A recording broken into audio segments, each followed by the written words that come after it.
মাগুরা পৌরসভা 2025-2026 অর্থবছরের 71,71,99,022 টাকা 26 পয়সা আয় ব্যয় দেখিয়ে বাজেট পেশ করা হয়েছে, যা গত অর্থবছরের চেয়ে 46,59,84,756 টাকা 54 পয়সা বেশি।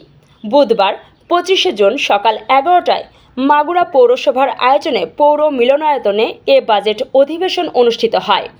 মাগুরা পৌরসভার হিসাবরক্ষক মীর উজ্জ্বলের উপস্থাপনায় অনুষ্ঠানে স্বাগত বক্তব্য রাখেন মাগুরা পৌরসভার নির্বাহী কর্মকর্তা গাজী মোহাম্মদ আবুল কাশেম। অধিবেশনে মূল বাজেট পেশ করেন মাগুরা পৌরসভার প্রশাসক মোহাম্মদ আব্দুল কাদের। বাজেট পেশ শেষে অনুষ্ঠানে আগত নাগরিকদের কাছ থেকে তাদের সমস্যাসমূহ জেনে উত্তর প্রদান করা হয়। অনুষ্ঠানে মাগুরা জেলার সাধারণ নাগরিকবৃন্দ সহ বিভিন্ন রাজনৈতিক দলের নেতৃবৃন্দ এবং প্রিন্ট ও ইলেকট্রনিক মিডিয়ার সাংবাদিকগণ উপস্থিত ছিলেন। অনুষ্ঠানের শুরুতে বিগত জুলাই-আগস্ট বিপ্লবে নিহতদের স্মরণে 1 মিনিট নীরবতা পালন করা হয়।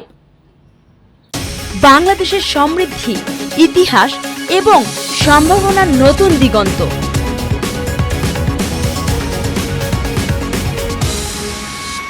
স্বাগত জানাই। ভোক্তা টিভি হোক আপনার বিশ্বস্ত খবরের উৎস।